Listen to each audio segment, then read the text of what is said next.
जी good morning सबको। Good morning sir. Good morning sir. Last class में ना issue आ रहा था उसको लेके, जब हम कैपिटल गेन कर रहे थे, राइट। पहले उसके पहले किसी को कोई प्रॉब्लम है तो बताए, नहीं तो मैं उस पॉइंट पे चलो। मैंने सॉफ्टवेयर फिर से इंस्टॉल कर लिया है, तो देखते हैं कि आज क्या होता है। पहले किसी को कोई प्रॉब्लम है तो मुझे बताएं, क्योंकि फिर मैं उस पे चलूँ। सर ये फॉर्म 16 सर पूरा डिटेल में हो गया था सर। फॉर्म 16 पूरा डिटेल में हुआ पड़ा है, बताओ उसमें कोई दिक्कत आ रही तुमको। ये सब थोड़ा प्रॉब्लम है सर उसमें फॉर्म 60 कैसे। फिर जाते हैं उसके पहले एक बार फॉर्म 16 कर देते हैं, नो प्रॉब्लम भाई। 2 मिनट दीजिए, मैं आपको स्क्रीन शेयर सर कर। इसका कंडीशन सर बट ये और क्यों भरा जाता है, किस लिए 60A और 60B होता है सर। थोड़ा दोनों सा थ्योरी थ्योरी दोनों दोनों थ्योरी थ्योरी में में हम डेटा दिखा के तुमको थ्योरी प्रैक्टिकल दोनों कर देते हैं। 2 मिनट दो। Yes sir yes. 2 मिनट। जिसका नहीं भी होगा उसके लिए भी हो जाएगा, कोई बात नहीं, 1 सेकंड। ऐसे ITR 1 में मैंने किया था, फिर भी मैं फिर से कर देता हूँ, कोई प्रॉब्लम नहीं। चलिए खटाखट एक बार करते हैं, पार्ट ए पार्ट बी। यार देखो, फॉर्म 16 क्या होता है।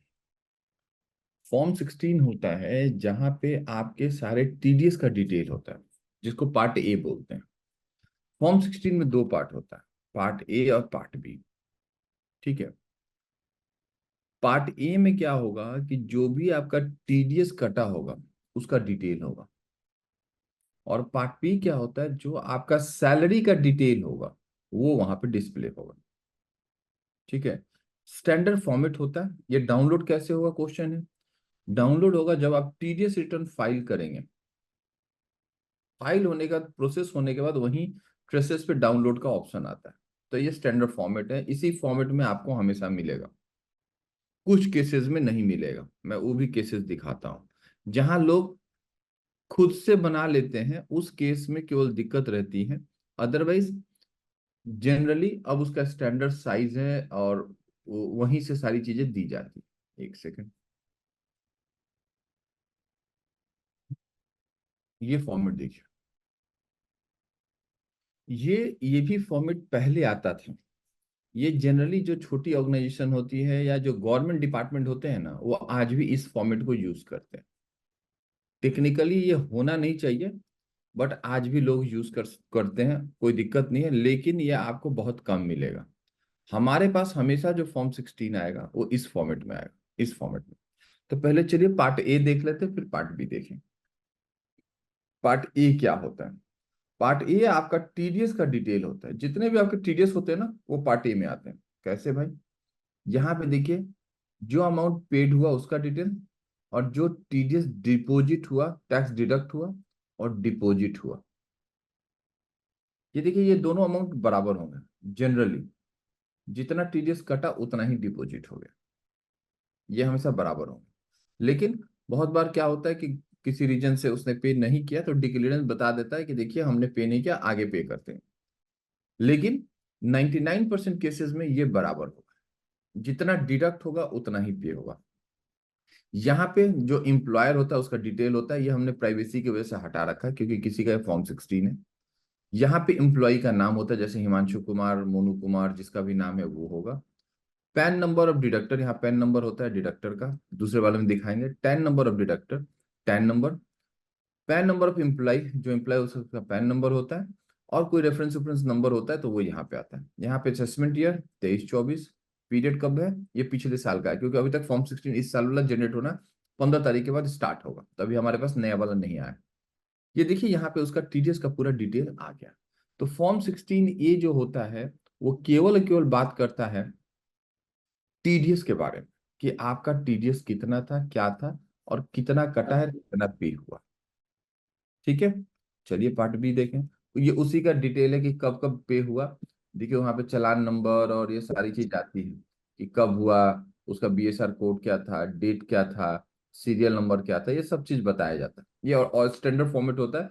जब आप रिटर्न फाइल कीजिएगा TDS का तो ये बाई डिफॉल्ट आएगा, आपको कुछ करना नहीं होता है। ठीक है। ये फॉर्मेट ही स्टैंडर्ड होता है। अब मैं आता हूँ इसी में नीचे, बस खत्म। पार्ट बी क्या है।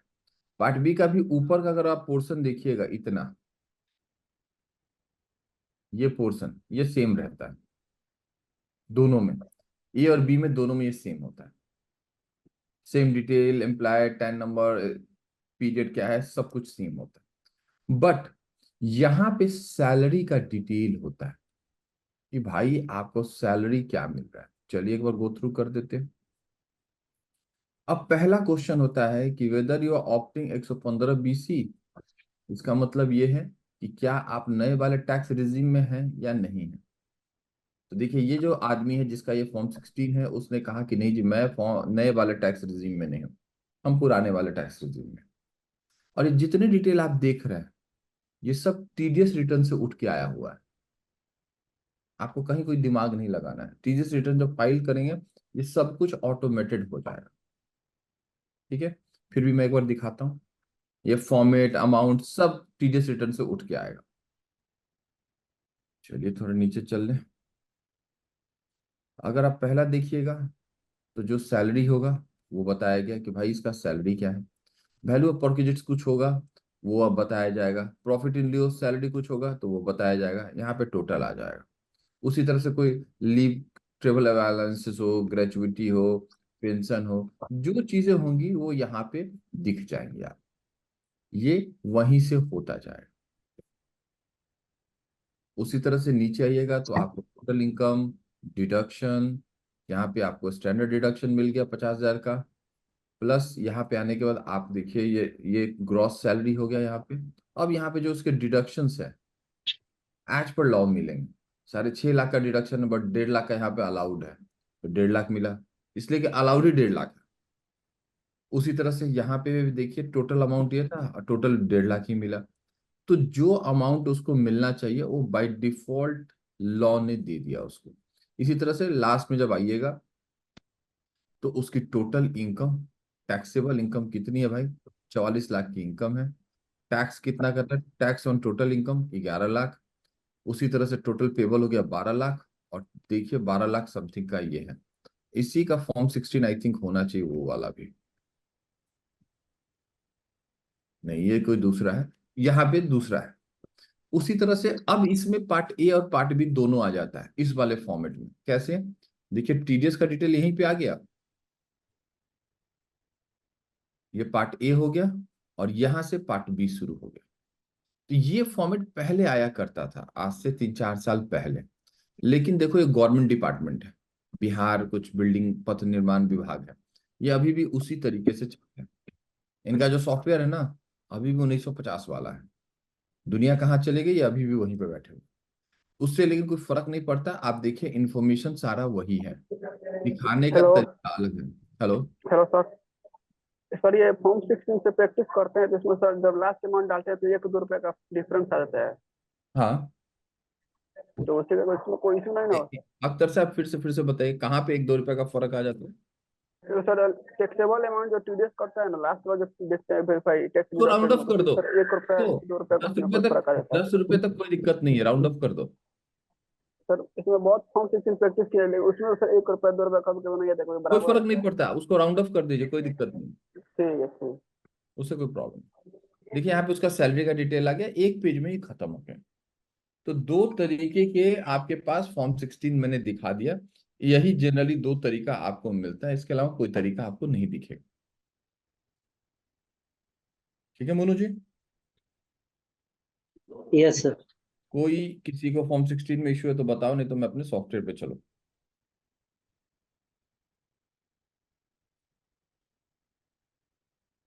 किसी को कोई दिक्कत नहीं तो मैं अपने सॉफ्टवेयर पे वापस चलो। मुझे कैपिटल गेन करना है भाई। चलिए तो जब कोई दिक्कत नहीं है तो मैं चलता हूँ तो।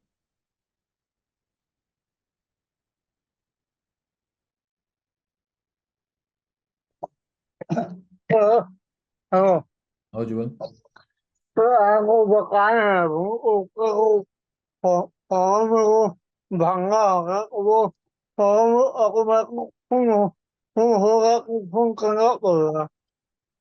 फिर से उज्जवल हमको नहीं समझ में, फिर से अगर बोलो। वो फॉर्म फॉर्म में को भंगा हुआ है उसको अकाउंट को भंगा करेगा तो हाँ तो भाई तुम देखो जब टीडीएस रिटर्न फाइल करोगे वो सारा हम्म डेटा बनता है। देखो दो तरह से रिटर्न जाएगा, एक तो सैलरी का जाएगा, एक प्रोफेशनल का जाएगा। दोनों का टीडीएस रिटर्न जाएगा। दोनों का डेटा जब बना के अपलोड करते हो वही डेटा 16 में आता है। ये नहीं कि तुम फॉर्म 16 में तुम कोई डेटा डालोगे, ऑटो डाउनलोड होगा। तो और क्वार्टरली रिटर्न फाइलिंग करते हैं, टीडीएस का तो आता है डाटा, क्या भाई, क्वार्टरली करते हैं data, quarterly TDS return filing करते हैं, 3 महीने एकदम तो वहीं पे परफेक्ट। डाटा आता है। क्योंकि तुमने अगर देखा तो वहां पे क्वार्टरली उसका टीडीएस दिख रहा है। अगर याद हो दिखाया था तो उसमें क्वार्टरली दिख रहा है ना, इसलिए कि क्वार्टरली रिटर्न जाता है और वही क्वार्टरली इम्पैक्ट जाता है। ठीक है, एकदम परफेक्ट। चलिए मैं चलता हूँ अपने उस दिन के इशू में जहां मैं भी फंसा हुआ था नए वाले सॉफ्टवेयर में। लेट्स सी कि क्या है, जरा हम भी देखें प्रॉब्लम क्या था उस दिन। मुझे भी भाई सही बात यह है कि मुझे भी समझ में नहीं आया, वो ऑप्शन ही ऑन नहीं हो रहा था। तो जब तक ऑप्शन ऑन नहीं होगा ना, मेरा खुद ही दिमाग नहीं काम कर रहा था कि क्यों ये काम नहीं कर रहा है। क्योंकि उसमें जो डिटेल भरना है मुझे, वो डिटेल ही नहीं आ रहा है। और जब तक वो डिटेल नहीं आएगा मैं कुछ कर ही नहीं सकता हूँ। चलिए मैं सॉफ्टवेयर लॉन्च करता हूँ एज यूजुअल, और ITR 2 सेलेक्ट करेंगे। मैंने रन कर दिया है।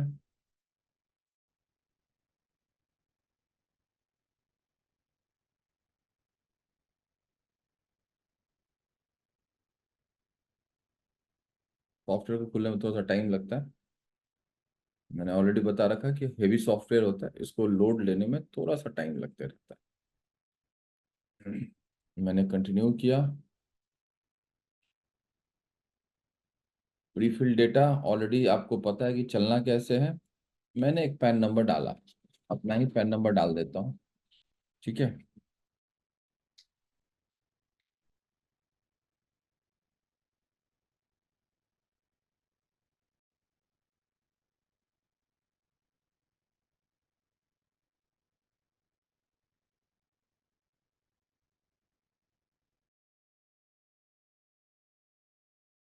यार 1 मिनट, सिस्टम स्टार्ट हो रहा हो, थोड़ा सा पता नहीं क्यों उसमें इशू आ रहा था। रीस्टार्ट किया अभी। सर हाँ जी। सर यहाँ पे जो सर असेसमेंट जो सर 24-25 लिए हैं, तो आप फाइनेंशियल को सर अब हमने कि 22-23 मानेंगे तो ना सर, ये हाँ लास्ट में कर रहे हैं सर। एकदम परफेक्ट। और उसमें तुम्हारे पास लेने का ऑप्शन ऑप्शन नहीं होता है। फाइनेंशियल ईयर होगा भाई 23-24, नहीं नहीं, एक 24-25 minute. Financial year, financial year assessment year. 23-24 और असेसमेंट ईयर, देखो फाइनेंशियल ईयर हमेशा जो भी होगा असेसमेंट ईयर से 1 साल आगे होगा।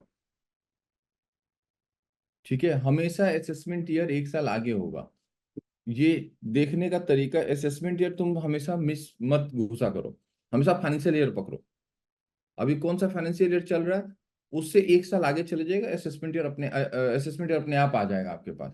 दूसरा चीज, सॉफ्टवेयर में ना अगर तुम देखोगे तो सॉफ्टवेयर में ये ऑप्शन आता ही नहीं है तुम्हारे पास। तुम जिस साल का काम कर रहे होगे उस साल का बाय डिफॉल्ट उठाएगा।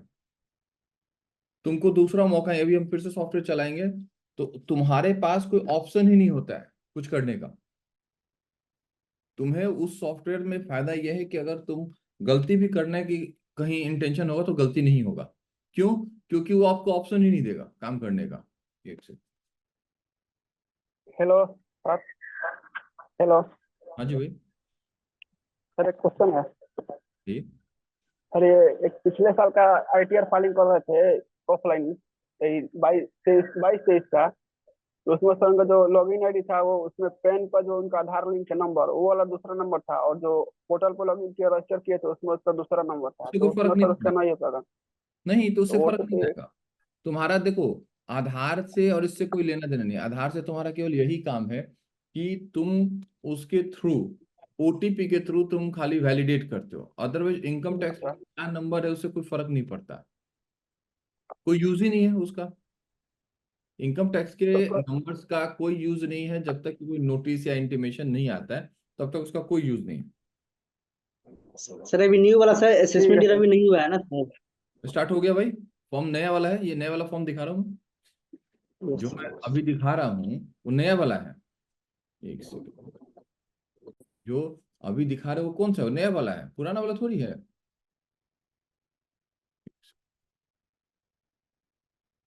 पुराना वाला तो इसीलिए तो नए पैच में वो एक दो पैच में चेंजेस हो, क्या होता है ना कि हर साल पैचेज में चेंज होते हैं। पैचेज का मतलब जो सॉफ्टवेयर होता है ना, उसमें कुछ ना कुछ फिल्टरेशन इधर उधर होते रहता है। तो उसकी वजह से दूसरा, जो नया सॉफ्टवेयर आता है उसमें ये पंगा रहता है कि जब आप उसको, एक सेकंड, डाउनलोड करते हैं ना तो थोड़ा बहुत इशू रहता है। तो आपको एक दो बार ध्यान देना पड़ेगा कि भाई कोई प्रॉब्लम ना हो। ठीक है, नए वाले में ये थोड़ा पंगा रहता है, पैचेस के प्रॉब्लम रहते हैं, थोड़ा सा सिंक्रोनाइजेशन का प्रॉब्लम रहता है, ये सब रहता है।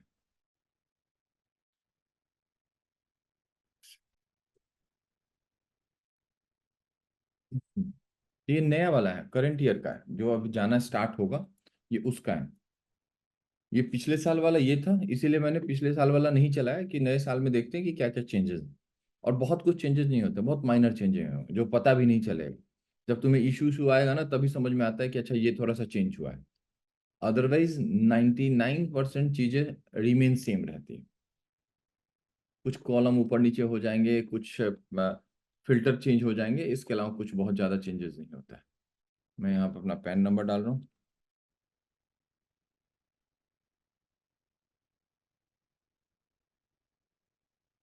अब ये देखो, जो तुम्हारा क्वेश्चन था, ऑप्शन ही नहीं मेरे पास।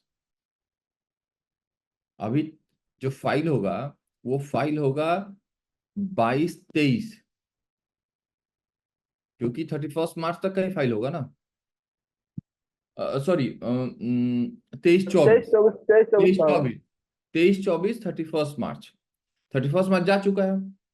तो जैसे 31 मार्च के बाद आगे बढ़े तुम्हारा असेसमेंट ईयर शुरू हो जाता है, वो एक साल आगे ब्लॉक में चलता है।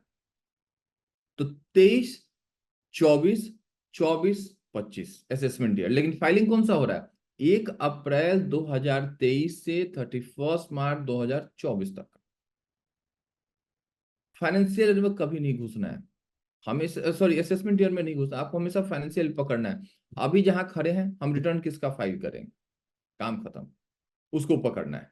और यहाँ पे बाय डिफॉल्ट ये आपको लेगा, दूसरा कोई ईयर आपके पास आएगा ही नहीं, क्योंकि हर साल का सॉफ्टवेयर अलग होता है।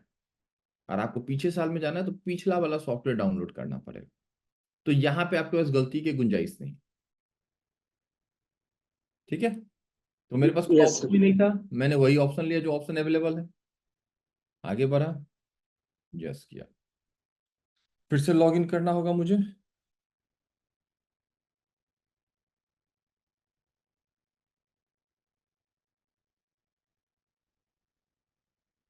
मैं लॉग इन हो गया, फाइल रिटर्न, इंडिविजुअल है इसलिए इंडिविजुअल सेलेक्ट कर रहा हूँ।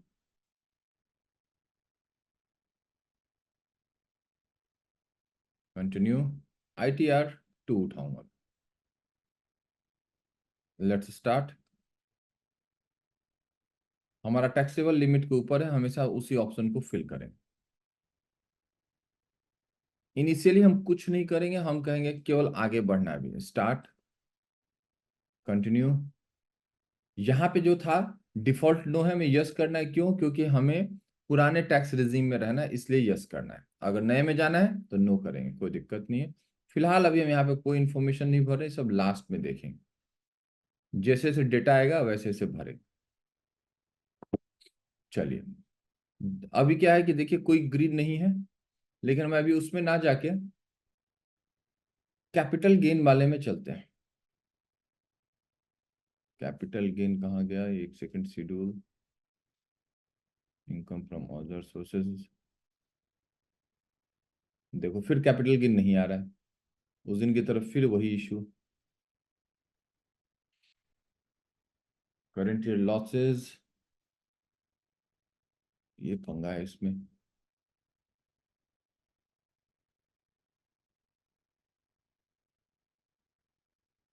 बस सारा ऑन करते हैं फिर देखते हैं।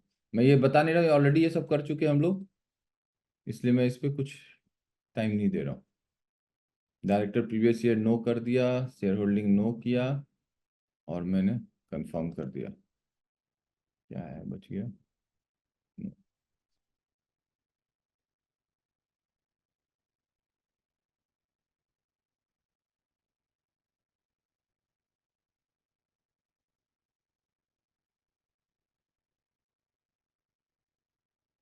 सोर्सेस, देखो फिर वही पंगा आने लगा। मेरा वो कैपिटल गेन वाला कॉलम ही नहीं आ रहा था, जैसे उस दिन नहीं आ रहा था। अब ये फिर 112 ये वाला आने लगा। ये वाले में मुझे भरना ही नहीं है, मुझे कैपिटल गेन समरी चाहिए। अदर सोर्सेज,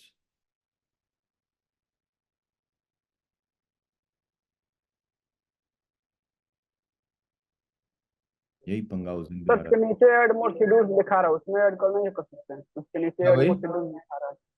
सर इसके नीचे ऐड मोर शेड्यूल्स दिखा रहा है, जिसमें सेक्शन चूज कर रहे हैं, कौन सी मैं सेक्शन बैग, उसके बैग जाएंगे तो समरी में, समरी इसके में। नीचे, इसी के नीचे सर, इसी के नीचे नीचे नीचे स्क्रॉल करेंगे सर, और नीचे सर, हाँ, ये और नीचे सर, ये ऐड मोर नीचे शेड्यूल दिखा रहा है सर, यहाँ से ऐड कर सकते हैं नीचे, ऐड हाँ मोर आप शेड्यूल। सही कह रहे हो, यहाँ से ऐड करें। लेकिन मेरे पास income deduction, income deduction, other में क्या क्या है मेरे पास?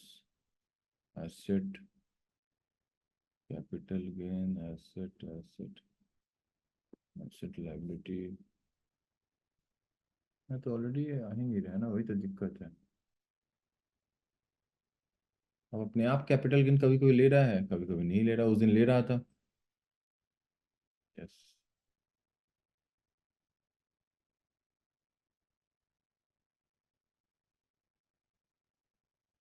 इसे बंद करके ऑन करना पड़ेगा मुझे। आ गया, अपने आप कभी आ जा रहा है, देखो अभी आ गया, फिर अभी नहीं आ रहा था। ये देखा, तो ये सॉफ्टवेयर में कभी कभी इश्यू रहता है, ग्लिच। ठीक है, तो आपको थोड़ा सा ध्यान देने का जरूरत है। अभी देखो ये अभी नहीं आ रहा था, इवन वहां भी ऐड करने के ऑप्शन में नहीं आ रहा था। ये बाय डिफॉल्ट ये सब शेड्यूल्स हैं, इस शेड्यूल्स को आपको ऑन नहीं करना पड़ता है। ये शेड्यूल जितने हैं ना, ये बाय डिफॉल्ट है। फिर भी तो ये ध्यान रखिएगा कि आपका कैपिटल गेन का शेड्यूल आ रहा है, कैपिटल गेन। अब हमें इसमें नहीं जाना, हमारा गेम यहाँ पे होगा सर। चलिए कैसे देखते ही हैं। वाला है सर? भाई मैंने कुछ नहीं किया, मैं पीछे गया, मैंने कुछ भी नहीं किया, पीछे गया, रिफ्रेश किया और वापस आया। टेक्निकली हाँ देखिए, वही है।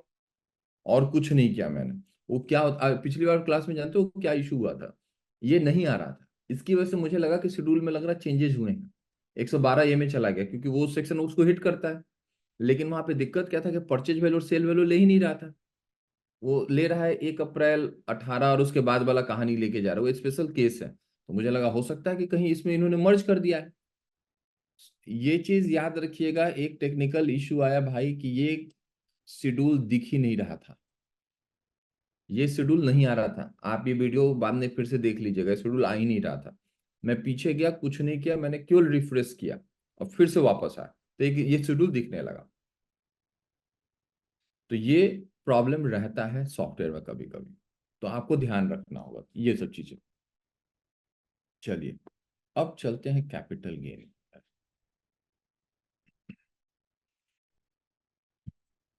देखो इसमें उस दिन एक और हमने गलती की, मैं उस गलती को पहले बताऊं। पहले एक बार ना सब पढ़ते हैं ठीक से। Land and building and both, कोई मुझे इसका मतलब बताएगा कि क्या है ये?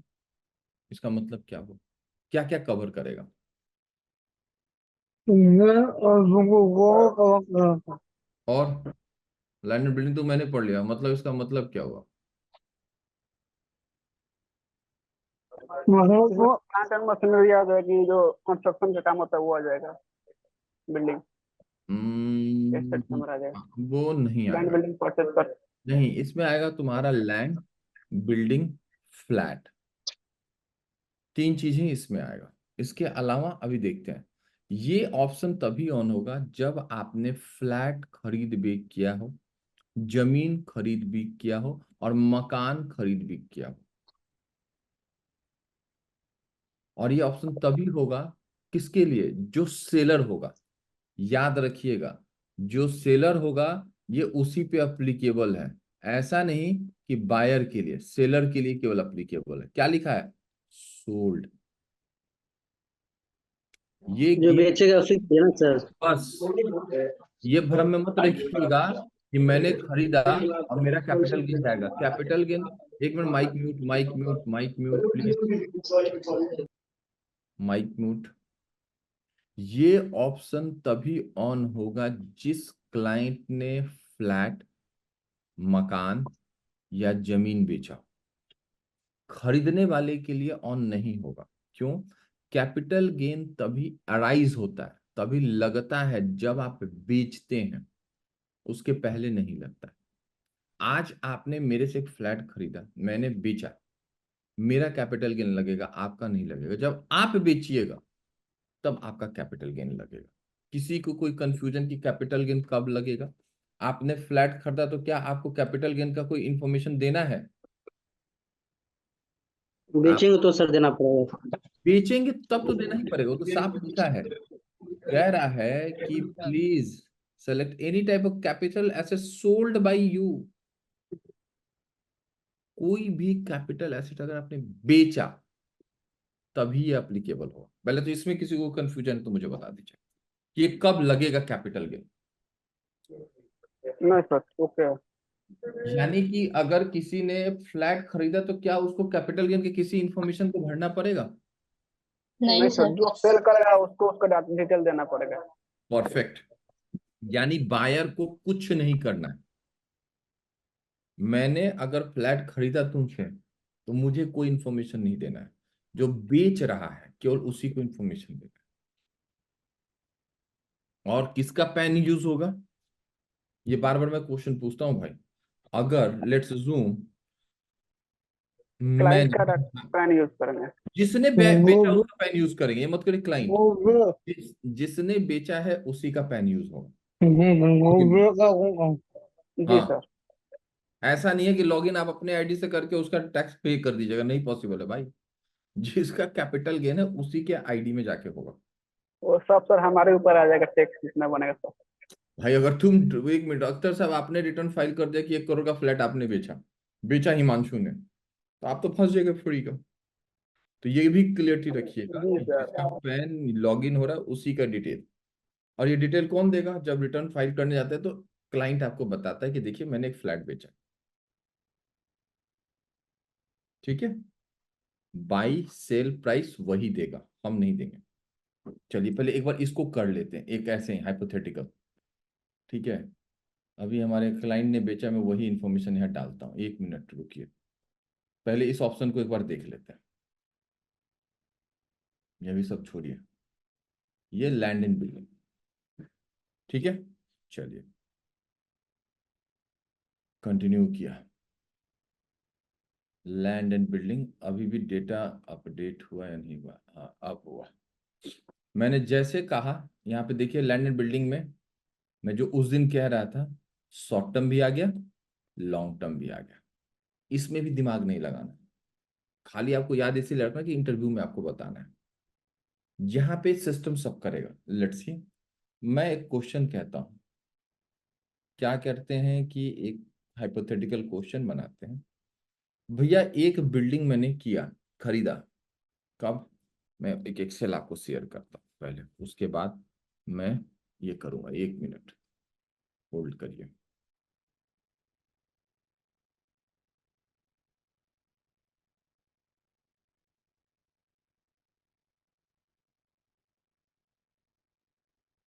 मैं एक एक्सेल खोल लेता हूँ।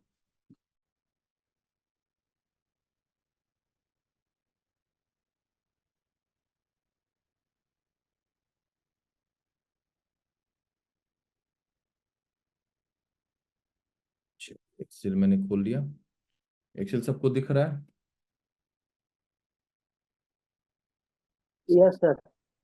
साइज बड़ा कर दिया भाई मैंने। मैंने एक लैंड खरीदा 2012 में।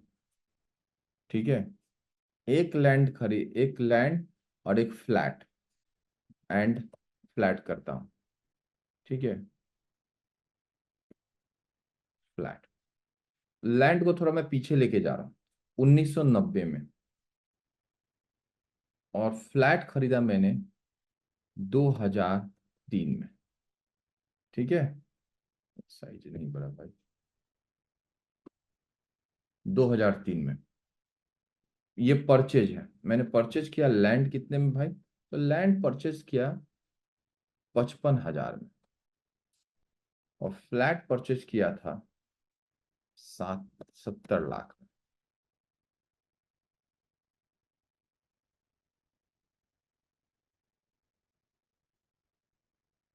70 लाख। अब मैंने सेल कर दिया। सेल सब इसी साल में किया। कब भाई? अप्रैल या मई, कभी भी रखिए, 2023 में, 2023 के अगस्त में, यहीं पे कर देते हैं, अगस्त में। कितने में बेचा भाई? इसको बेचा मैंने 90 लाख में, और इसको बेचा 1,05,00,000 में। पहले यहां तक किसी को कंफ्यूजन है तो बताइए। नहीं सर। अच्छा, मुझे अभी बताइए, लॉन्ग टर्म हो या शॉर्ट टर्म हो? Long term. सर ये लॉन्ग लॉन्ग टर्म हुआ सर। कैसे? 24 मंथ से ज्यादा हो रहा है सर। कितना कितना? 24 मंथ। क्योंकि 36 महीने से ज्यादा है सर, 36 महीने से ज्यादा है। सही है, 24-36, क्योंकि मैंने 24 ही बोला। 36 12-24 एक्चुअली है, लेकिन दो ये 36-24 से इसलिए चक्कर में नहीं, क्योंकि 90 और 2003 का है, तो बाई डिफॉल्ट बहुत लंबा टाइम, तो लॉन्ग टर्म है। अब मैं एक और क्वेश्चन यहीं पे डाल देता हूँ। मैंने खरीदा, 3 क्वेश्चन डालेंगे। 2022 में कितने में भाई? तो मैंने खरीदा 55 लाख, 45 लाख का, और बेच दिया, जरूरत थी मुझे 40 लाख में। पॉसिबल है? है।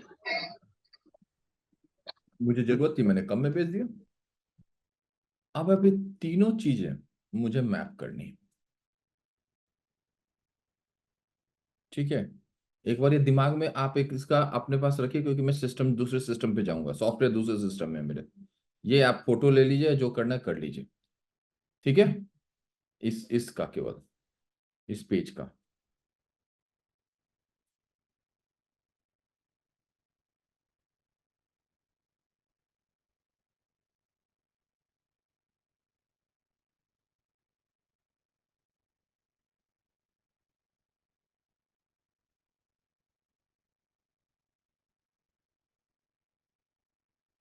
चलिए, अब मैं सॉफ्टवेयर में वापस आ गया। सॉफ्टवेयर सबको दिखेगा, एक सेकेंड।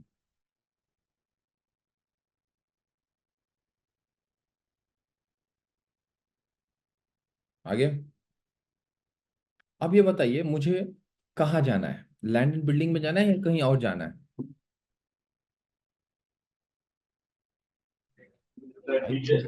मुझे तो उसी में जाना होगा, क्योंकि लैंड एंड बिल्डिंग का मामला है। जो फ्लैट है बिल्डिंग में आ जाएगा, और बाकी लैंड में आ जाएगा। मैं यहाँ पे ऐड डिटेल करूंगा।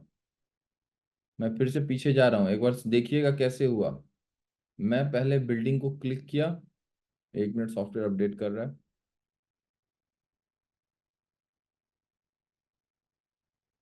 अब देखिए यहाँ पे, जब आप इस पे क्लिक करिएगा ना, तो डायल बॉक्स में नीचे ऐड डिटेल, समझ में आ रहा है कहाँ से मैं ऐड डिटेल करने वाला हूँ? कोई कंफ्यूजन? नहीं सर। सर। नहीं सर, क्लियर है। चलिए, अब आइए, तीनों कंडीशन हम डालेंगे यहाँ पे, add detail, one by one. कह रहा है कि डेट ऑफ एक्विजिशन बताइए। अब अगर आपको डेट ऑफ एक्विजिशन नहीं पता है, कोई फर्क नहीं पड़ता। Date of acquisition short term के केस में इंपॉर्टेंट है, लॉन्ग टर्म के केस में कोई दिक्कत नहीं। मैं 90 का था, कब का? मेरा पहला वाला क्वेश्चन में 90s था। Yes sir. मैं 90s का अप्रैल उठा लेता हूँ, 90s का, 1 मिनट, 90 90 मिलेगा 99। अब देखो, 90 तो मुझे मिल ही नहीं रहा है, क्योंकि ये स्टार्टिंग 2001 से हो रहा है। 2000 भी नहीं हो रहा, 2001 से स्टार्ट हो रहा है। मेरा 90 तो मिला नहीं। बात समझिएगा, एक बहुत इंपॉर्टेंट चीज समझा रहा हूँ यहाँ पे। वो जानबूझ के मैंने इसीलिए डाला था। अब तो 90 मिला नहीं। अगर आपको याद हो, जिस दिन मैं इन्फ्लेशन बता रहा था उस दिन मैंने बोला था कि बेस रेट अब 2001 से शुरू हो गया। ठीक है। अब हम मानेंगे 90 में भी खरीदा तो मेरे पास तो ऑप्शन है ही नहीं, क्योंकि मुझे इन्फ्लेशन 2001 से मिलना है। तो मैं 2001 का अप्रैल उठाऊंगा 1 तारीख। पहले वाले केस में बात समझिएगा, फिर से समझा रहा हूं। पहले वाले केस में 90s का 55 लाख का बाइंग था, यही क्वेश्चन था। Yes sir. अब दिक्कत क्या है, जब मैंने यहाँ डेट ऑफ एक्विजिशन परचेज डालने की कोशिश की और मैं ईयर में गया, तो ईयर में क्या है, लास्ट 2001 है। 2001 के पीछे तो जा ही नहीं सकते। और मेरा बाइंग क्या था, 1990। लॉ कहता है कि भाई उस दिन इन्फ्लेशन उस दिन का मिलना ही नहीं, इन्फ्लेशन तो मिलना है आपको 2001 से। तो आप बाय डिफॉल्ट अगर 2001 के पहले कभी भी खरीदा, बेस रूल समझिएगा, 2001 के पहले कभी भी खरीदा मुझे कोई फर्क नहीं पड़ता। 1940, 1950, 1990, 2000, 2001, आप उठाएंगे 2001 ही। क्वेश्चन सर डेट कैसे लेंगे, तो भाई 1 अप्रैल ही उठाएंगे ना, क्योंकि पहला डेट तो वही शुरू होगा मेरे लिए अब। तो मुझे इन्फ्लेशन डेट वहां से उठाना है। ये तब होगा जब परचेजिंग डेट 2001 के पहले होगा। 2001 के पहले का अगर परचेजिंग डेट है तो आप 2001 का अप्रैल उठाएंगे। हर केस में 2001 अप्रैल 1 तारीख। किसी को यहाँ कंफ्यूजन है तो मुझे बताएं। नहीं सर। क्लियर? हमको बता देगा। Hello sir. मैं फिर रिपीट कर रहा हूँ, एक बार फिर से रिपीट कर लो फिर। सर जो उन्हें 2001 के पहले का अगर आपका परचेजिंग डेट है, अब जैसे आप अपने घर में देखिए, जिसका भी पैटर्नल घर है, कोई है यहाँ पे जिसके मतलब पैटर्नल घर है, बाबा बाबा का घर या पिताजी का घर, आप लोग रहे तो वहीं पर, जिनका अपना है, आप उसका डेट बताइए। अगर आपको पता हो कि पापा कब घर बनाए, उसका कोई डेट पता हो, या आपके बाबा जी ने घर बनाया, मैं उसी से को एग्जांपल लूंगा फिर। कोई बताओ। वो 90 में बना था 1990 उसका। तुम्हारा। अब उज्जवल का एक क्वेश्चन है, 1990 में इसके पिताजी या बाबा जी जिसने भी बनाया उज्जवल के, अगर आज उज्जवल, लेट्स जूम कि उसके पिताजी या उज्जवल आज बेचते हैं 1 मिनट के लिए, तो कॉस्ट ऑफ परचेजिंग या एक्विजिशन डेट क्या लेंगे, 1 तारीख का 2001 अप्रैल। क्यों? क्योंकि उसके पहले का डेट अवेलेबल ही नहीं है इनकम टैक्स में। इनकम टैक्स ने कहा कि भैया जो इन्फ्लेशन देंगे हम 2001 से ही देंगे, उसके पहले कुछ नहीं। तो मुझे कोई फर्क नहीं पड़ता अब कि उज्जवल का घर 2090 में 1990 में बना या 1980 में बना। मेरे लिए ई मेटेरियल है, हमारा डेट क्या होगा, क्योंकि मेरे पास यहाँ ऑप्शन ही नहीं। हमारा इन्फ्लेशन सर स्टार्ट होता है 1 अप्रैल 2001 से। हाँ जी भैया। सर ये 2000 पहले सर, ये पहले सर इनकम इनकम टैक्स लागू नहीं था, इसलिए नहीं होता होगा सर। नहीं नहीं था, अभी इंडेक्सेशन के चेंज कर दिया गया, पहले 1980 से था। अभी गवर्नमेंट ने कहा भाई अब 1980 से नहीं देंगे, पहले 1980 से इन्फ्लेशन रेट था हमारे पास। अभी पिछले कुछ दिनों पहले गवर्नमेंट ने कहा सब बंद करो, हम 2001 से इन्फ्लेशन रेट देंगे, काम खत्म, कोई कहानी नहीं। ठीक है। तो आपके पास चॉइस ही नहीं। चलिए, यस। अब आइए सेल डेट।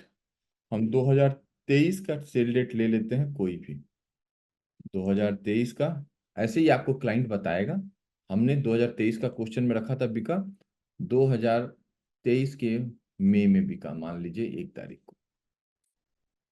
मेरे क्वेश्चन में क्या था देखिए, सेल डेट है अगस्त है, सॉरी अगस्त ही लेते हैं ना, अगस्त का कोई डेट लेते हैं फिर, एक सेकंड में, अगस्त 1 मैंने अगस्त में बेचा है।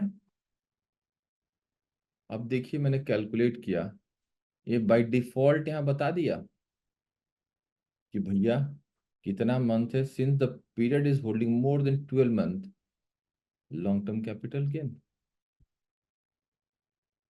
खुद कैलकुलेट कर दिया इसने, हमें कुछ नहीं करना, हमें डेट डालना है। अब आइए जरा, मैं अब इसको ऐड करूंगा। जैसे मैंने ऐड किया, जो मैं उस दिन कह रहा था सारा वैल्यू आ गया, उस दिन यही नहीं आ रहा था मुझे, इसीलिए बहुत 2 दिन टाइम लगा, मेरा दिमाग खुद काम नहीं कर रहा था कि इन्फॉर्मेशन डालू तो कहाँ डालू भाई, सॉफ्टवेयर में आ ही नहीं रहा इन्फॉर्मेशन, मैं बार बार ऊपर नीचे जा रहा था। अब जब तक मैं यहाँ पे परचेज प्राइस सेल प्राइस, मेरा कैपिटल गेन निकलेगा कैसे, डेट से। देखो यहाँ से डेट ले लिया, मंथ ले लिया, चलिए अब मैंने बेचा कितना, बेचने का रेट क्या था बताइएगा जरा, कितना में मैंने लैंड बेचा था अपना। सर 55 लाख। ओके सर, देख नहीं लेते यार, हैं। 55,000 का था और बेचा था मैंने 90 लाख में। देखिए देख लेते हैं सर। देखिए 55,000 का बाइंग प्राइस था, सेलिंग प्राइस 90 लाख का। सर ये सर 90 स्टार्टिंग लाख में का 1990 का सर 55,000 था। हाँ सेल 90 प्राइस लाख का सेल का 90 लाख उन्नीस सौ था ना, नब्बे वाला 90 सर का सेल प्राइस 55,000 90 था। लाख। सेल प्राइस 90 लाख था। तो देखिए पहला लाइन क्या कह रहा है भाई, पहला लाइन मेरा कह रहा है वैल्यू ऑफ कंसिडरेशन रिसीव्ड, भैया कितना पैसा मिला वो भी तो बताइए। तो हमने कहा कि भाई मुझे पार्टी ने दिया 90 लाख। अब क्वेश्चन ये उठता है कि सर ये फिगर कहाँ से आएगा, ये फिगर आएगा सेल डीड से, उसका सेल डीड आप मांगिएगा, सेल डीड में लिखा होगा। अब एक चीज जो कि नहीं बताना चाहिए ऑन रिकॉर्ड, मान लीजिए कोई कैश कंपोनेंट था उसमें, जो कि भाई लैंड में बहुत रहता है, आपको कोई मतलब नहीं, आपको केवल केवल सेल डीड देखना है, कितना में बेचा नहीं बेचा हमें कोई मतलब नहीं, हमें सेल डीड में देखना है कि क्या पैसा लिखा हुआ है। अब वो बेचा 4 करोड़ का, हमें कोई लेना देना नहीं, हमें क्या दिखना है, जो 90 लाख सेल डीड में लिखा हुआ है। कोई कंफ्यूजन इसमें? कह रहा है कि भाई बताइए क्या कोई स्टैम्प ड्यूटी किया है, स्टैम्प ड्यूटी आपके स्टैम्प उसी में सेल डीड में मिलेगा, मान के चलिए 10% था, मैं 10% ले लेता हूँ, और स्टैम्प ड्यूटी मैंने पे किया 9 लाख रुपए, 10%, ठीक है, 9 लाख रुपए। स्टैम्प ड्यूटी भी 8%, 6%, 5%, अलग अलग जगह पे अलग अलग, मैंने 10% रख लिया। कह रहा है कि भैया एक बात बताइए, खरीदा कॉस्ट ऑफ एक्विजिशन कितना था। देखिए उसका इंडेक्सेशन दिया, हमें नहीं कुछ करना है, जो उस दिन आपको समझा रहे थे कि भैया आज के डेट में उसकी इन्फ्लेशन वैल्यू कितनी है, ये सॉफ्टवेयर ने कर दिया। अब मुझे कोई यहाँ पे बताएगा कि कुछ यहाँ गलती हुई है या नहीं हुई है, सोच के देख के, मतलब मैं ये नहीं कि मैंने कोई गलती किया है, जो है एकदम परफेक्ट है, क्या आपको यहाँ लगता है कि कुछ गलती हो रही है सर, ये ऐसा नहीं होना चाहिए था।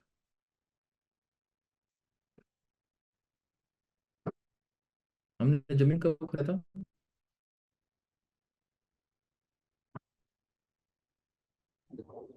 खरीदे थे सर 2001 में सर। नहीं, अरे थप्पड़ मारेंगे मुंह पे। 1990, 90 में 1990 में सर।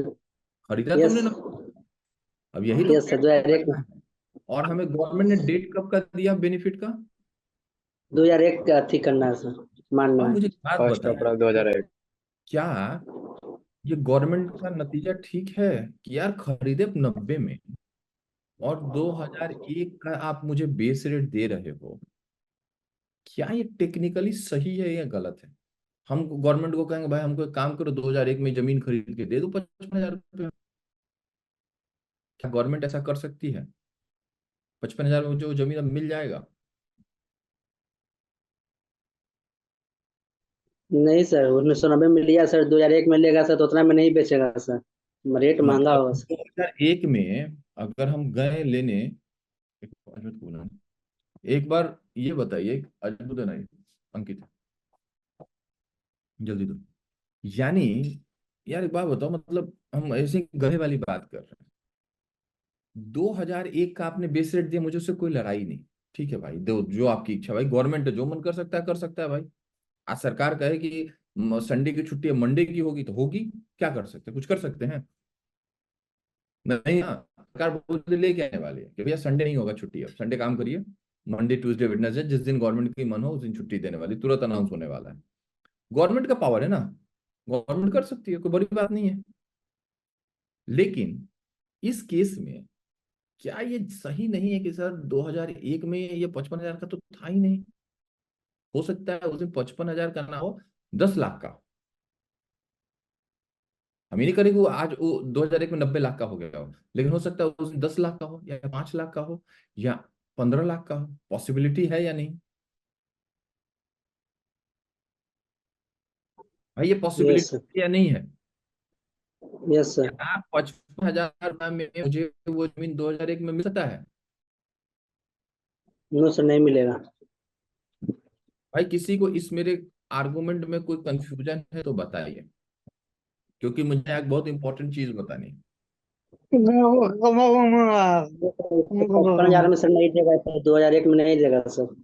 भाई मेरा क्वेश्चन आपसे ये है कि मैंने क्वेश्चन दिया कि भैया कैपिटल, मतलब कैपिटल गेन निकालना है आपको। गवर्नमेंट ने कहा कि भाई अगर 2001 के पहले का है तो हम तो बेस रेट 2001 का लेंगे। यानी 1980 से लेके 2001 तक का इन्फ्लेशन तो मेरा जीरो हो गया। भाई उसने तो कोई इन्फ्लेशन उतने साल का तो नहीं दिया ना मुझे गवर्नमेंट ने। क्या ये बात मेरी सही है या गलत है, पहले ये बताइए।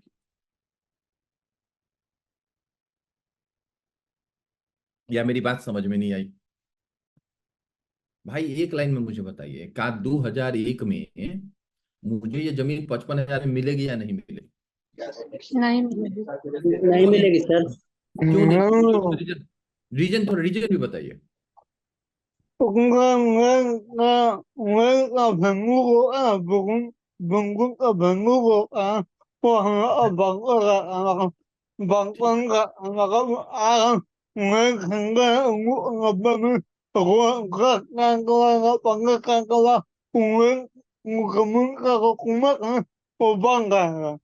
जमीन का कीमत बढ़ जाएगा, इसमें किसी को कोई डाउट है? No sir. यानी गवर्नमेंट ने एक गलत काम मेरे साथ क्या कर दिया कि 2001 में मेरा वैल्यू 55,000 कह रहा है लेने के लिए, क्योंकि कहा कॉस्ट ऑफ एक्विजिशन, यही वर्ड है। तो कॉस्ट ऑफ एक्विजिशन तो 55,000 है मेरा। भाई समझिएगा, हम बहुत इंपॉर्टेंट एक पॉइंट बता रहे हैं जो आपको कल को क्लाइंट को बताना पड़ेगा, नहीं तो बहुत मारेगा आपको, किसी का काम कर दीजिएगा तो गवर्नमेंट ने कहा चलो भाई तुम्हारी बात तो हम मान लेते हैं कि ये गलती हो गई। हम मान लिए कि गलती है मेरी, कि भाई आपकी जमीन 55,000 की नहीं है। आज की डेट में इसका दाम 2001 में बढ़ गया।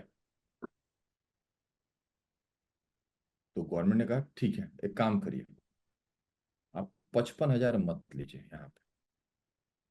आप बताइए इसका सर्कल रेट क्या है? 2001 का सर्कल रेट क्या है? अब हमें तो पता नहीं, हमें क्या पता, हम थोड़े पता चलेगा भैया।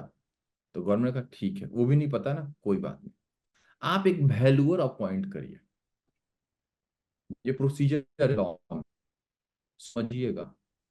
रजिस्टर्ड वैल्यूअर होते हैं हर बैंक में, जब आप लोन लेने जाएगा तो रजिस्टर्ड वैल्यूअर होता है, वो 4-5 हजार रुपया लेता है।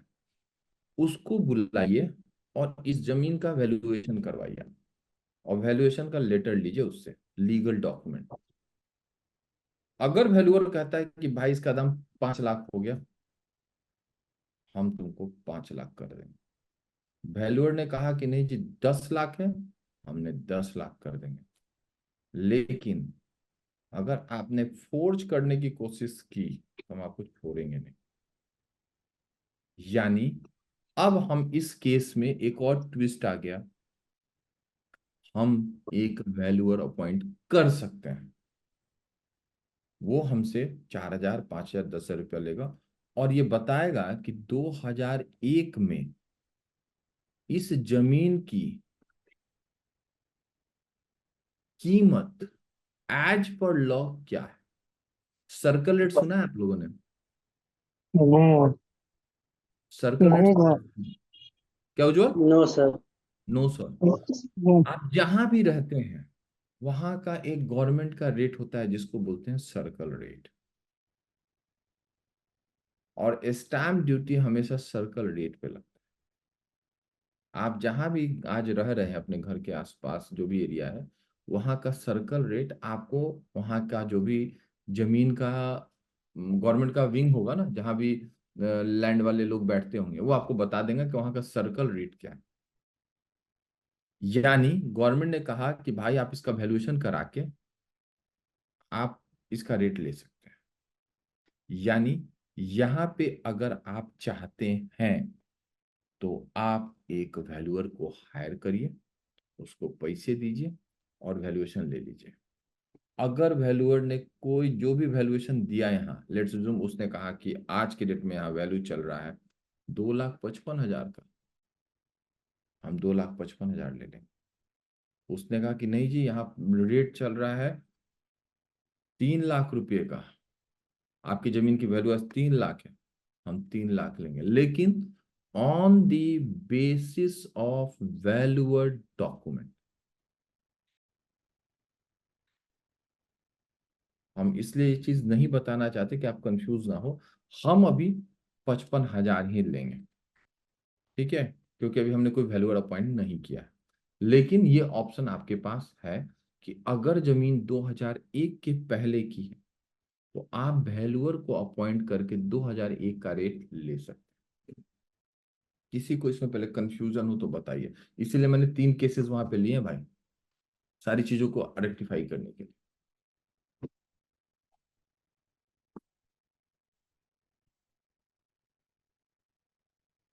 भाई नहीं समझ में आए बताइए, हम फिर से बताएंगे, कोई कंफ्यूजन लेने की जरूरत नहीं है। मैंने कॉस्ट ऑफ एक्विजिशन इसलिए 55,000 कि मेरे पास कोई वैल्यूअर नहीं था, इसलिए मैंने 55,000 ले लिया।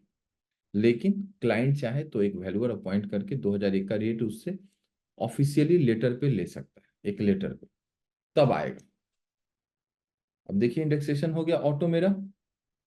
अब कह रहा है ये वाला पॉइंट हम अभी करेंगे, कॉस्ट ऑफ इंप्रूवमेंट, ठीक है।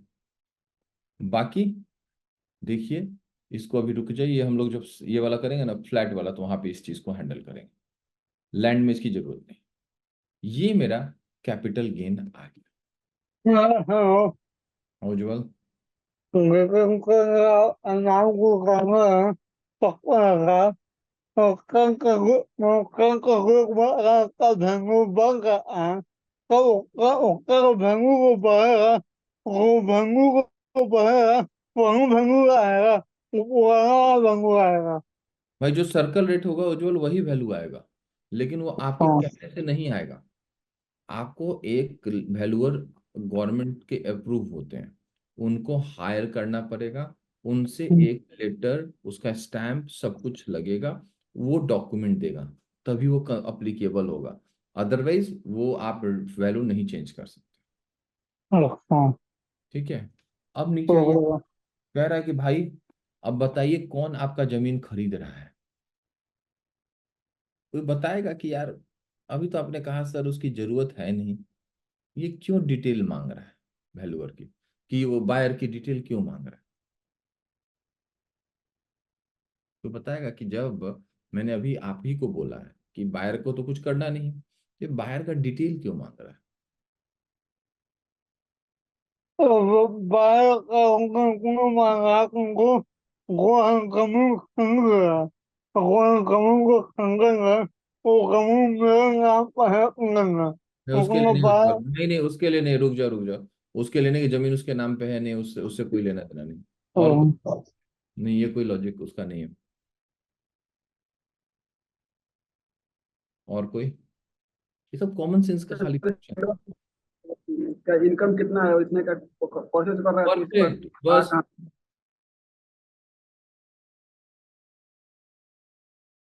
है 5,000 रुपये महीने की, और प्रॉपर्टी खरीदा 90 लाख का। तो ये आपके आईटीआर से मैच करेगा पैन नंबर। देखिए पैन नंबर मांग रहा है, और चेक करेगा आपके रिटर्न को। इसलिए नहीं कि कैपिटल गेन, वो ये पकड़ना चाहता है कि भाई फ्रॉड तो नहीं है, ब्लैक मनी तो नहीं है इसके पास। हमें बताता है कि इनकम 5 लाख की है और सामान खरीदा है 90 लाख का, तो ये उसको नोटिस कर सकता है। इसलिए इंफॉर्मेशन मांगा जा रहा है कि पहले क्या होता था कि कोई कुछ भी खरीद रहा है, कोई पूछने वाला नहीं है। आज की डेट में आप प्रॉपर्टी खरीद रहे हैं तो उसका डिटेल जाएगा, और उस डिटेल से उसके आईटीआर को मैच किया जा रहा है। तो यहाँ पे जो भी बायर है उसका डिटेल आपको यहाँ डालना होगा। जो भी बायर है उसका पूरा डिटेल यहाँ जाएगा। क्या क्या जाएगा भाई, एक बार देख लेते हैं। बायर का जो नाम होगा, जो पैन कार्ड पे उसका नाम है, आधार नंबर, बायर का pan number, percentage of holding. भाई मिल के कोई ले रहा है, 2 आदमी ले रहा है 50-50, तो 50% आएगा। 100 है तो 100 आएगा।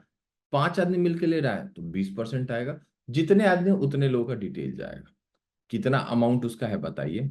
एड्रेस ऑफ प्रॉपर्टी, भाई उसका मोबाइल नंबर, पिन नंबर, ये सब बताइए। स्टेट बताइए। अब ये प्रॉपर्टी 2 लोग ले रहे थे तो आप ऐड कर सकते हैं। ये देखिए, जितने लोग, 4 लोग मिलकर ले रहे हैं तो 4 आदमी का ऐड होगा 20-20%, 25-25%। 10 आदमी मिलकर ले रहा है तो 10-10% आपको यहाँ ऐड करना पड़ेगा। चलिए एक बार खटाखट आप इस वाले पेज पे आइए और सबको यहाँ पे डिटेल डालिए, ये वाला, खुद से। तो खुद आ से। गए हम इसी के साथ में है सर आ गए हैं। बहुत बढ़िया, बाकी लोग भी एक बार डालिए। भाई अख्तर जी यहाँ पे किसी का डिटेल डाल दीजिएगा, ताकि आप एक बार पूरा एक कर पाए। मैं ये, क्योंकि नहीं मेरा लगा पड़ा है, मेरे में सेव हो जाएगा, इसलिए मैं भी कर नहीं रहा हूँ।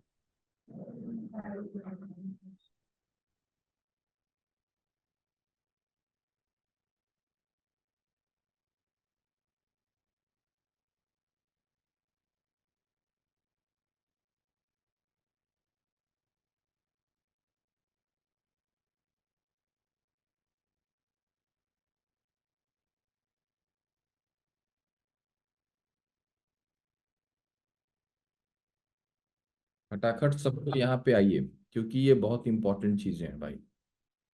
तुरंत यहाँ पे आइए। मैं 1 मिनट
जल्दी जल्दी आइए यार यहाँ पे।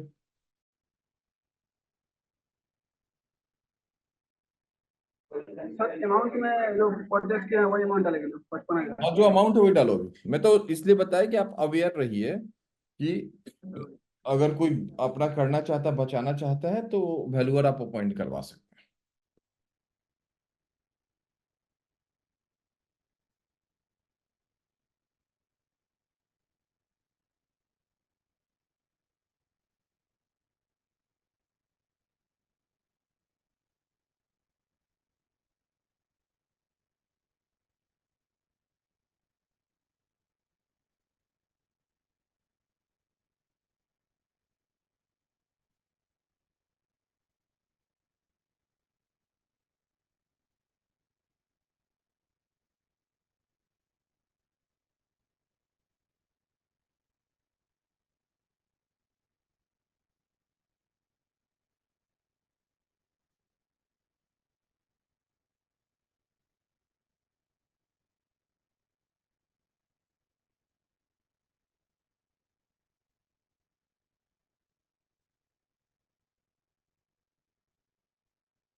भाई इतना टाइम नहीं, मुझे और भी चीजें खींचनी है।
तो मेघालय वाला सर फिर एक्सपायर हो गया है, 1 महीना का था।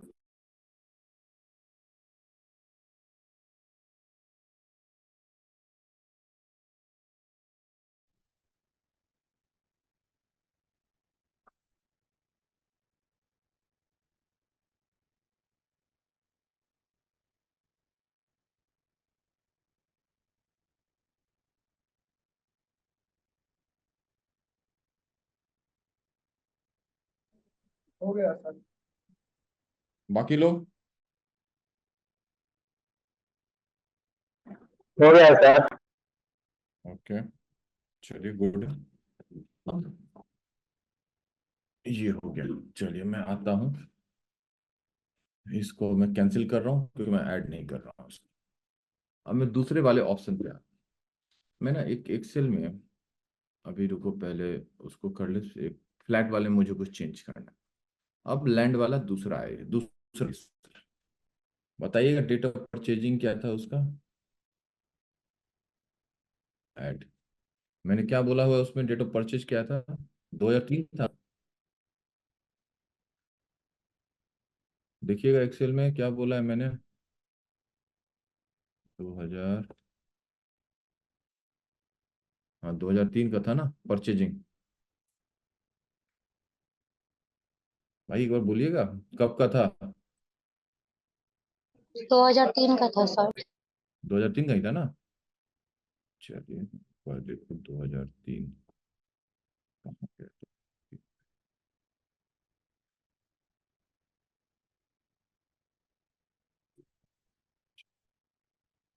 मैं 2003, और मैं इसका कोई भी महीना ले लेता हूँ, 1 तारीख, क्योंकि मेरे उसको स्पेसिफिक डेट नहीं है तो मैंने जुलाई ले लिया। और सेल का ले रहा हूँ अगस्त का ही, 2023 अगस्त, 2023 अगस्त फर्स्ट। पहले तो मैंने कैलकुलेट किया, चेक किया कि लॉन्ग टर्म है कि क्या है। लॉन्ग टर्म बाय डिफॉल्ट आ गया, मैंने ऐड कर दिया। अब इसमें कोई ज्यादा दिमाग नहीं लगा मेरा। और सेल प्राइस कितना है कोई बताएगा? 1 करोड़ 5 लाख। परफेक्ट। और मेरा cost of acquisition 70 lakh. 70 lakh. 70 lakh. अब ये बताइए, पहले देखिए इसमें ऑटो इंडेक्सेशन मिल गया, ऑटो मिल गया। और देखिए लॉस आ गया आपको, प्रॉफिट नहीं हुआ। हमें कोई टैक्स नहीं देना है। लेकिन अब एक चीज बताइए,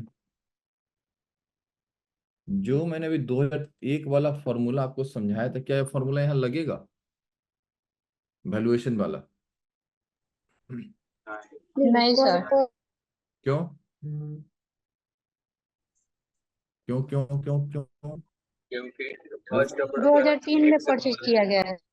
परफेक्ट, क्योंकि 2001 के पहले का वो फॉर्मूला था, ये तो 2003 में है। इसके पास ऑलरेडी डेट अवेलेबल है हमारे इनकम टैक्स उसमें। कुछ नहीं मिलेगा कोई इसको, ये वैल्यूएशन की कहानी नहीं होगी। ठीक है, परचेज प्राइस 70 लाख ही रहेगा, इसमें कोई चेंजेस नहीं होगा। वो केस केवल केवल कब अप्लीकेबल है, जब आप 2001 के पहले हैं। कंफ्यूज नहीं होना।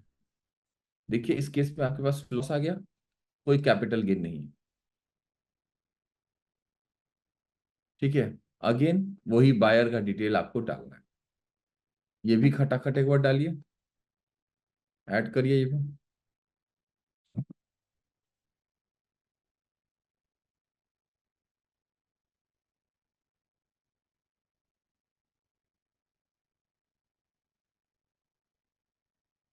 ऐड करिए फटाफट, कोई इसमें दिक्कत नहीं होनी चाहिए।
हो गया सर, इसमें भी डिटेल बायर का डाल दें। बस वेरी गुड।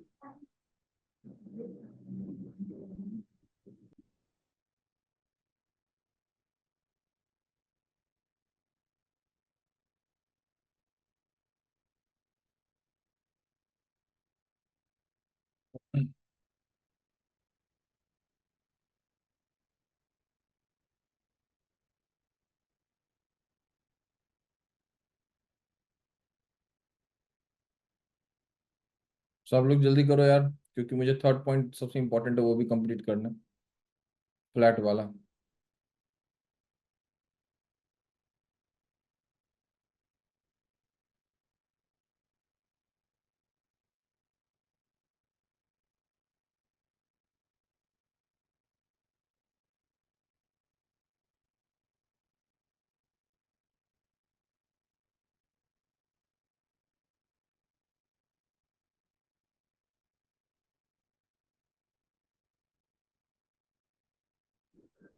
सर इसको ऐड कर दें या फिर सही इसको छोड़ दें?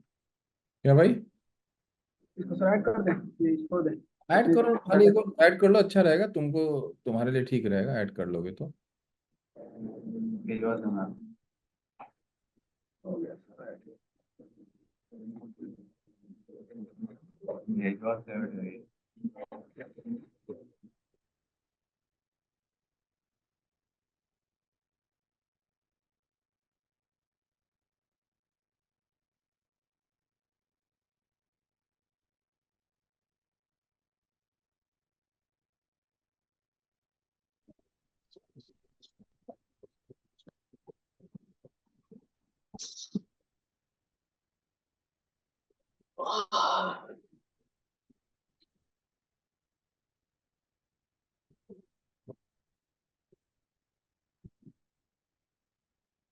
हो जाए तो बताइएगा भाई।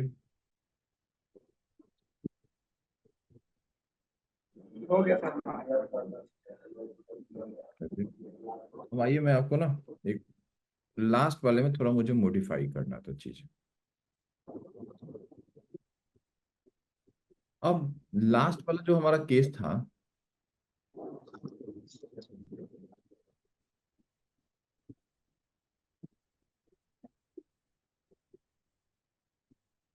ये फ्लैट था, ठीक है। अब फ्लैट खरीदा मैंने 22 में, ठीक है, और उसको बनाने में खर्चा किया 10 लाख। भाई लेने का बनाया उस बंदे ने, ठीक है। इसको बोलते हैं कॉस्ट ऑफ इम्प्रूवमेंट। ये होता है या नहीं होता, ये बताइए पहले आप लोग। होता है सर, होता है। होता है ना? भाई आप लेते यस हैं, सर। उसमें कुछ खर्चा उर्चा करते हैं, बनाने में खर्चा हो, इसी को बोलते हैं कॉस्ट ऑफ इम्प्रूवमेंट। ये मैंने, आप ये एक नोट कर लीजिए, मैं वापस दूसरे सिस्टम पे जा रहा हूँ।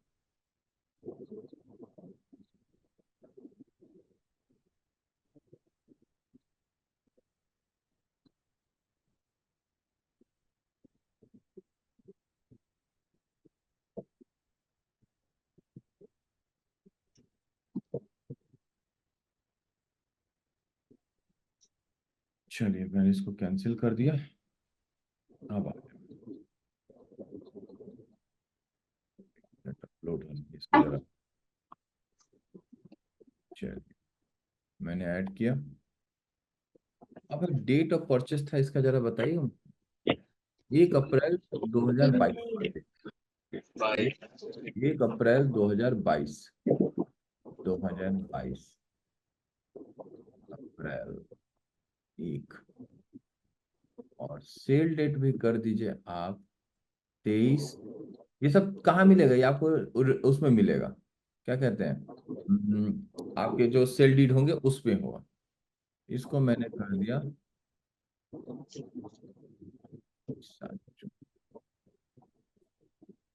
ये देखिए क्या लिखा इसने, मैंने जून में बेचा, ठीक है। क्या निकला? Short term. चलिए जी कोई बात नहीं, मैंने ऐड कर दिया। आपको ये इंफॉर्मेशन बस डालते जाना, कोई दिक्कत नहीं है। अब याद रखिएगा, शॉर्ट टर्म में कभी आपको इंडेक्सेशन नहीं मिलता है। जैसे शॉर्ट टर्म होगा इंडेक्सेशन मिलना बंद हो जाएगा। चलिए, मैंने कितने में बेचा भाई? 40 लाख। चलिए, स्टैम्प ड्यूटी अगर कुछ है तो दे दीजिए। मान लीजिए कि 10% स्टैम्प ड्यूटी था, 4 lakh. Cost of acquisition without indexation, देखिए कोई इंडेक्सेशन शॉर्ट टर्म में नहीं मिलता है। अगर रहता तो ऑटो दे देगा, यहाँ नहीं है। चलिए जी, वेरी गुड। मेरा कॉस्ट ऑफ एक्विजिशन कितना था? 45 लाख, यही था ना? Yes sir. और कॉस्ट ऑफ इम्प्रूवमेंट था 10 लाख। मुझे नुकसान कितना हो गया? 15 लाख। 5 लाख का। 15 लाख का। देखिए, 15 लाख का नुकसान निकल गया मेरा। बनाने में 10 लाख का लिया और 5 लाख का जो डाउन पे बेचा, तो मेरा पूरा नुकसान हो गया 15 लाख का, और मुझे कोई टैक्स नहीं देना पड़ेगा। इस केस में भी आपको बायर का नाम डालना पड़ेगा। कोई कुछ मैंने नहीं किया, केवल आपको वहां पे जो डेट ऑफ परचेजिंग और उसका था उसका फर्क पड़ा। ठीक है, अब मैं वापस आ रहा हूं पहले वाले केस में, जिसमें मुझे प्रॉफिट हुआ था। मुझे उसमें कुछ चीज बतानी थी। इन तीनों केसेस में किसी को कोई प्रॉब्लम है तो बताइए पहले। No sir. किसी को कोई तरह की तीनों केसेस में प्रॉब्लम है तो बताइए। सर ये 10 लाख कैसे कैंसिल ये भैया? भाई कॉस्ट। वो 10 लाख मैंने लिया था ना, कि मैंने मान के चला था कि फ्लैट लिया था, उसको बनाने में 10 लाख का खर्चा किया था। ये 10 लाख मैंने उसके लिए थे। क्वेश्चन में 3 पार्ट हो गए। एक तो मैंने फ्लैट खरीदा, फ्लैट खरीद के उसमें थोड़ा सा रिनोवेशन इनोवेशन किया, मैंने कुछ कुछ बनाया। सेल्फ नहीं रहता है वो बनाया, किचन बनाया, वार्डरोब बनवाया, फर्श लगवाया, सब खर्चा करते करते 10 लाख हो गए। और बिका मेरे में 40 लाख। कोई कंफ्यूजन? नो सर, 5 लाख इधर हुआ, 10 लाख उधर हो गया, 15 लाख हो गई। ये कॉस्ट ऑफ इम्प्रूवमेंट भाई, जैसे तुम ही कोई घर लोगे तो उसको थोड़ा रिनोवेट करोगे, उसमें सब कुछ नहीं होता, बहुत तरह की चीजें लगानी पड़ती है आपको। तो अगर फ्लैट लीजिएगा ना, तो ऐसा नहीं होता फ्लैट आप जाइएगा और आज से रहने लगिएगा। फ्लैट में आपको जाकर बहुत तरह का काम कराना पड़ता है, तो आपको पैसे लगते हैं। Yes sir. ठीक है, अब मैं जा रहा हूँ वापस फर्स्ट केस में। मुझे उसमें कोई चीज, एक लास्ट चीज आपको बतानी है। फर्स्ट वाले केस में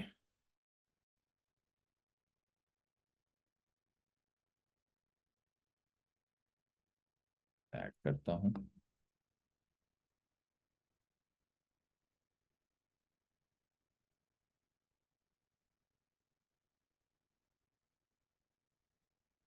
मैंने अप्रैल 1 ले लिया, यही लिया था। और अगस्त का सेल था हमारा 2023 का। 2023 अगस्त, अगस्त 1 था। कैलकुलेट किया, ऐड किया। बेचा मैंने कितने में था? 90 लाख में था ना, पहले वाले केस में 90 लाख। और कॉस्ट ऑफ एक्विजिशन था 55,000, यही था ना? यही यस था। सर। अब ये यस सर। देखो, इसको कितने का प्रॉफिट हो रहा है, कैपिटल गेन?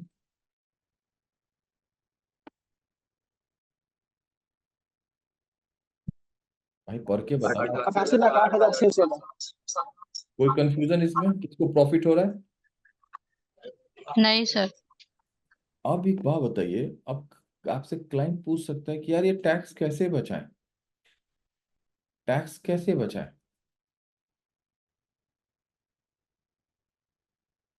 क्लाइंट आपसे पूछ सकता है कि सर कुछ आइडिया बताओ ना टैक्स बचाने का, क्योंकि 88 लाख पे उसको टैक्स देना, 48 लाख रुपए की इनकम पे। तब यहाँ पे एक सेक्शन आता है जहां पे ये बहुत इंपॉर्टेंट है।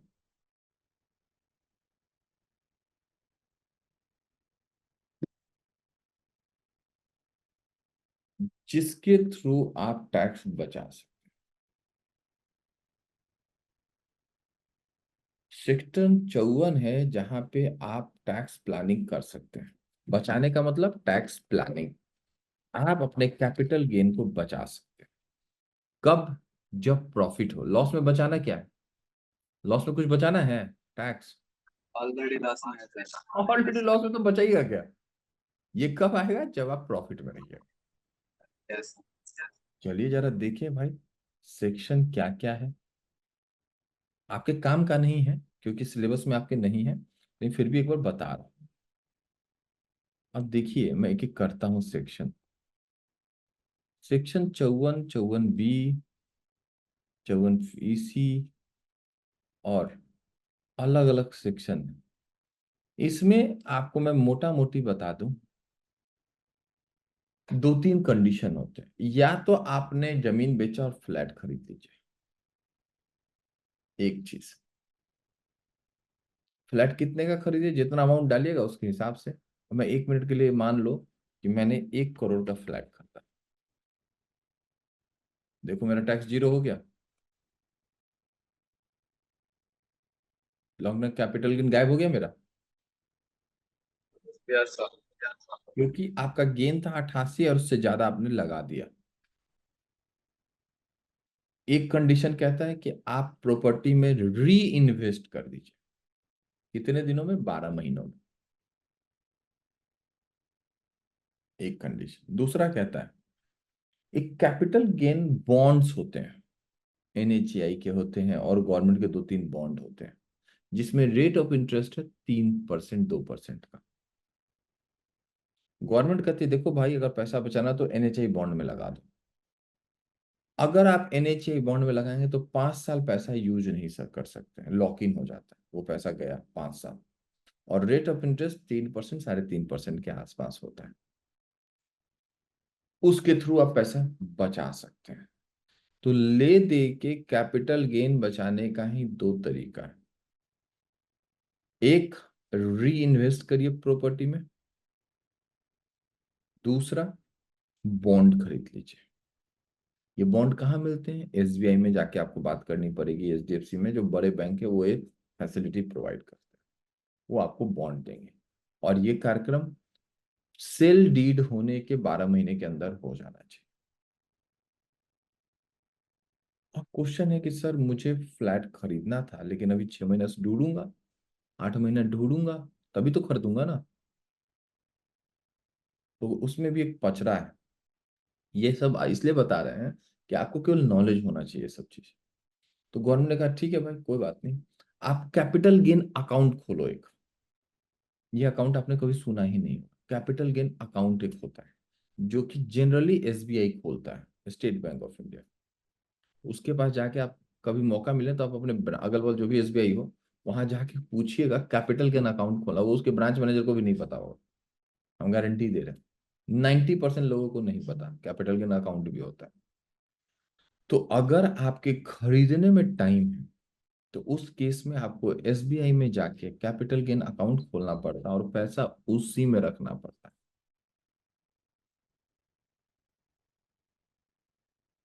यानी अगर आपको पैसा कुछ दिन यूज नहीं करना है, यानी कि प्रॉपर्टी खरीदने में टाइम है, तो ऐसा नहीं कि आप किसी अकाउंट में रख लीजिए। रखने के तरीके, ये केवल आपको ब्रीफ इंफॉर्मेशन देना था। तीनों डेटा आप फ्लैट वाला एक बार खुद से भरिए और कॉस्ट ऑफ इंडेक्सेशन डालिए। फ्लैट वाला,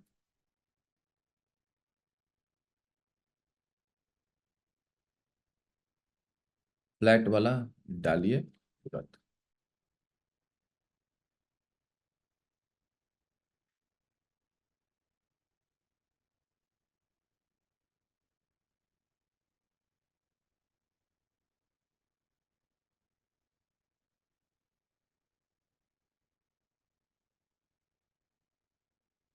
ये लास्ट वाला फिल करिए तुरंत।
हो गया लास्ट वाला?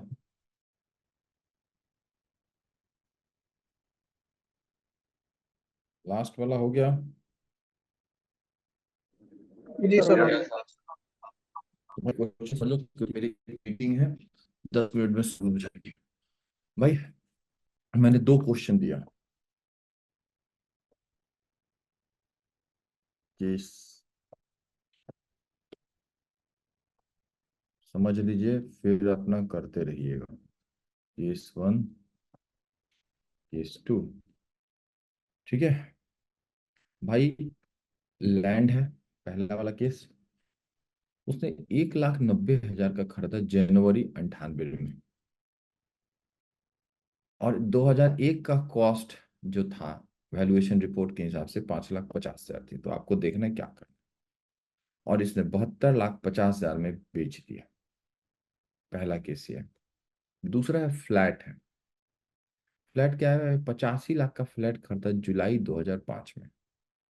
उसको बनाने में खर्चा किया, 2007 में लगाया 25 लाख रुपया, फिर 2015 में लगाया 20 लाख रुपए, और सेल कर दिया मई 2023 में 3,30,00,000।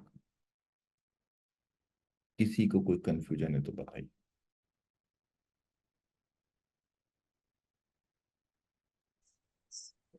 सर ये कॉस्ट 2007 2015 लिखा है, तो सर इसका दोनों अमाउंट तो सर इसमें एक ही अमाउंट में होता है। भाई हमको नहीं पता, यही तो सोचना है। सब तो हम ही को बता देंगे तो फिर कहानी क्या रहेगा? ये आपको कॉल लेना कि क्या सही है नहीं है। और जो क्वेश्चन है वो एकदम परफेक्ट है। ये चीज आपको अब सोचना है कि कैसे कैसे इसको करना है। दो ये बता देता हूँ, हिंट दोनों आएगा। इसका फोटो खींच लीजिए आप लोग और ग्रुप में डाल दीजिए। कोई कंफ्यूजन इसमें? नहीं सर, बना रहा है। चलिए बनाइए। और आज के लिए इतना ही है क्योंकि मेरी कॉल है तुरंत। ठीक है। हाँ, तो इसको लिख लीजिए। और क्वेश्चन में कोई गलती नहीं है,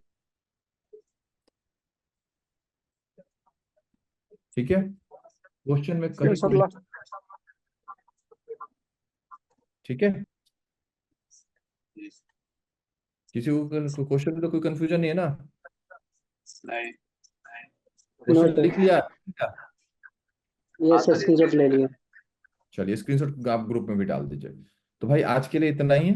अगले क्लास में हम इसको फिर अभी कैपिटल गेन में शेयर का करेंगे। ये तो फ्लैट का बिल्डिंग का हो गया, अब शेयर्स का करेंगे अगले क्लास में।